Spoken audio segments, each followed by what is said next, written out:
Welcome students.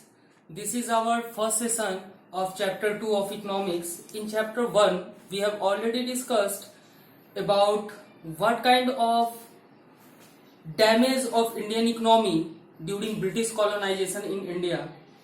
And in this chapter we have to study about our economic planning. Actually हम लोगों ने पहले chapter में भी देखा था कि किस तरह से इंडिया का इकोनॉमी, यानी कि हम लोगों ने डिस्कस भी किया था कि जब किसी एक कंट्री के द्वारा किसी दूसरे कंट्री का इंटरनल अफेयर्स अगर किसी दूसरे कंट्री के द्वारा अगर कंट्रोल किया जाता है तो किस तरह से किसी भी कंट्री का इकोनॉमिक कंडीशन जो है वो हैम्पर होता है, डिस्ट्रॉयड होता है। सो अगर देखा जाए फर्स्ट चैप्टर में तो पूरे टॉपिक में हमने देखा कि each and every sectors of India was exploited by the Britishers during British colonization in India. In this chapter, 5-year plans in India, and the topic is goals and achievement. Okay, so let's start with the first session of chapter 2. That is our 5-year plans in India, goals and achievement. The first thing comes under in this chapter, that is our economic planning. Economic planning.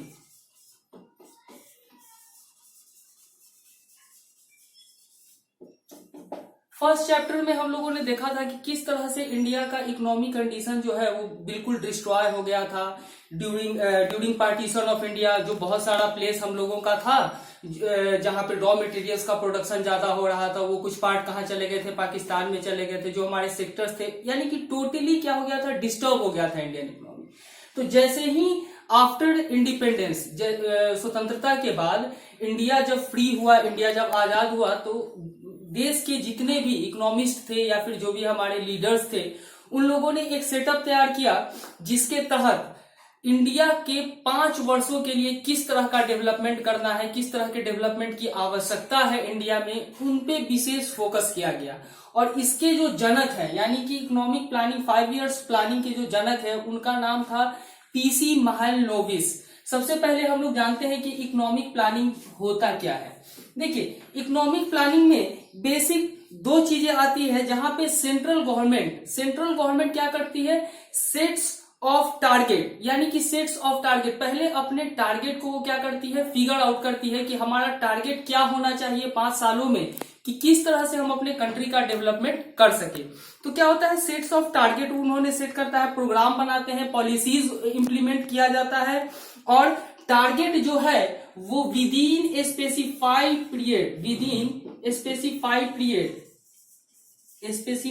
Period में ही इसको perform करना होता है, specified period में ही perform करता है। इसी कारण से इसको हम लोग बोलते हैं 5 ईयर प्लान। यानी कि जब किसी देश का अगर 5 सालों के लिए हम लोग उसका डेवलपमेंट, उसकी योजना बना करके तैयार करके रखते हैं, अपने टारगेट को फिक्स कर लेते हैं, और उस टारगेट को फुलफिल कब करना होता है हमें, स्पेसिफाइड पीरियड ऑफ टाइम पे। तो इकोनॉमिक प्लानिंग का ऐसे, if you want to write the definition of economic planning, then you will get it through from the notes. So let's know about that what is economic planning. We have discussed that what is economic planning. economic planning होता क्या है। economic planning में simple सा यही चीज, जब central authority के द्वारा जब एक सेट्स ऑफ टारगेट को फिक्स किया जाता है और उस सेट्स ऑफ टारगेट को स्पेसिफाइड पीरियड ऑफ टाइम पे जब उसको इंप्लीमेंट किया जाता है, फोर्स में लाया जाता है, that is our economic planning. अब बारी आती है कि इकोनॉमिक प्लानिंग आया कहां से, इसके जनकदाता कौन है। तो देखिए, इन 1950 एक हमारे बहुत बड़े इकोनॉमिस्ट थे, पीसी महालनोबिस, जो कि ऑक्सफोर्ड यूनिवर्सिटी से भी पढ़े थे, और ये एक पहले ऐसे साइंटिस्ट थे जो कि वर्ल्ड वाइड लेवल पे इनका इकोनॉमिस्ट के श्रेणी में इनको रखा गया था। तो इन 1950 इकोनॉमिक प्लानिंग के जो चेयरमैन थे, यानी कि इसको जो इशू करने वाले थे, चेयरपर्सन जो थे, चेयरमैन, दैट इज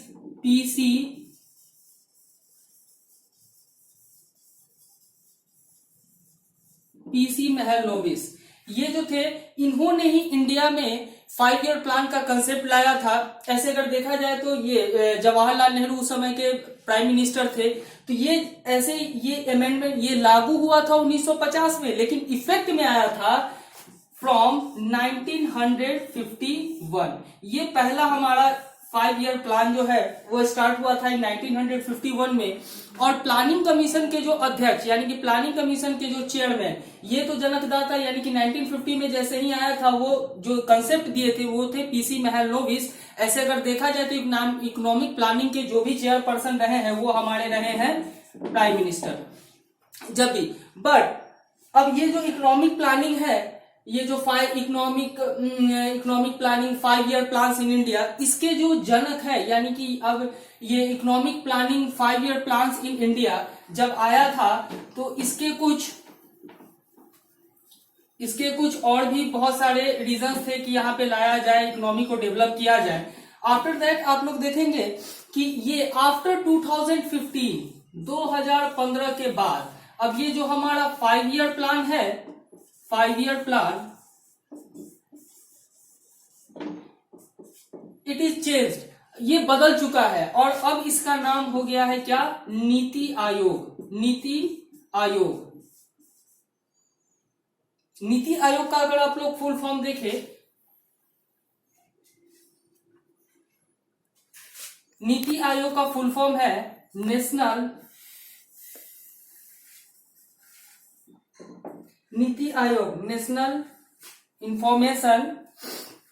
इंस्टीट्यूट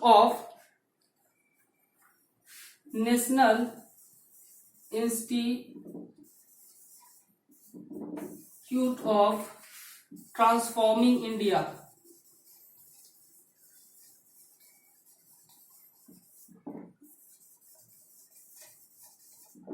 देखिए नीति आयोग, अब ये पंचवर्षीय योजना यानी कि 5 ईयर प्लान जो है ये आफ्टर 2015 अब ये चेंज होकर के क्या आया हमारा, नीति आयोग। अब ये नीति आयोग का फुल फॉर्म अगर आप लोग देखें तो फुल फॉर्म भी पूछ सकते हैं। एक चीज उसमें जो इंपॉर्टेंट था, जो पीसी महलनोबिस के बारे में हमने बताया, 1950 में वो चेयरमैन बने थे और बाद में ये लागू हुआ था कब, 1951 में।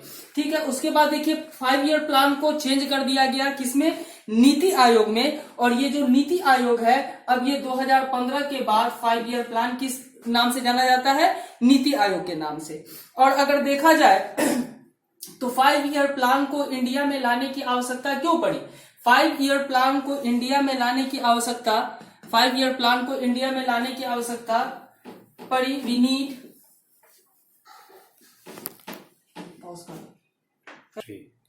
Okay, and what is the need of ये planning in India, what is the need of 5 year plans in India, उसकी आवश्यकता क्यों पड़ी, क्यों आवश्यकता पड़ी कि हम 5 साल के लिए अपने देश के बारे में क्या क्या आवश्यक है, हमारे देश में डेवलपमेंट के बारे में और क्या क्या समस्याएं थी जिस कारण से ये 5 ईयर प्लान की आवश्यकता पड़ी हमें।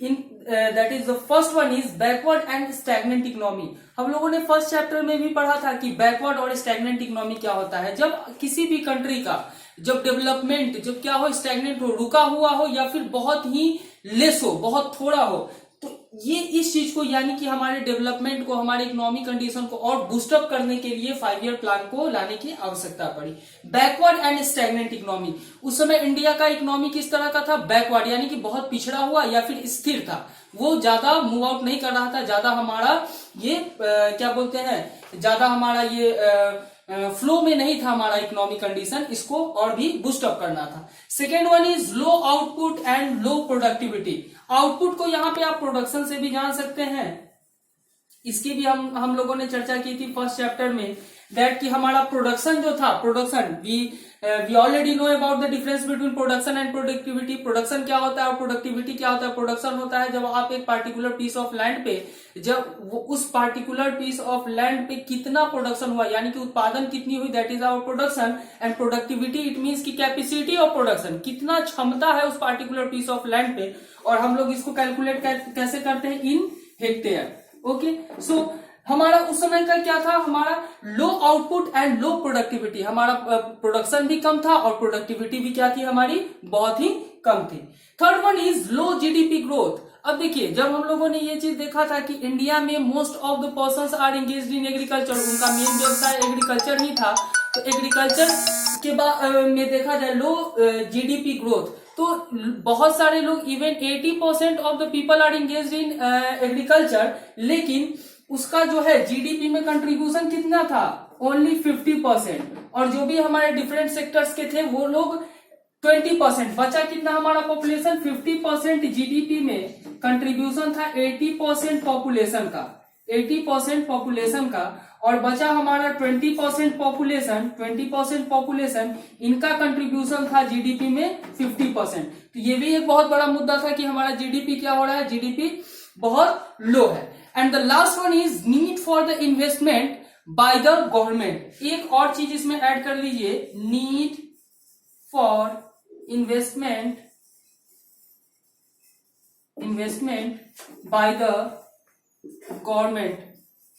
अब देखिए, अब गवर्नमेंट से ये अपेक्षा लगाई जा रही थी कि गवर्नमेंट अगर अपना ये क्या करेंगे, अगर इन्वेस्ट करते हैं, कंपनीज को अगर यहाँ पे लाते हैं तो इससे क्या फायदा होगा, इससे हमारे कंट्री में क्या होगा, एम्प्लॉयमेंट रेज होगा, लोगों का जो लिविंग स्टैंडर्ड है, लोगों की जो गरीबी है वो दूर होगी।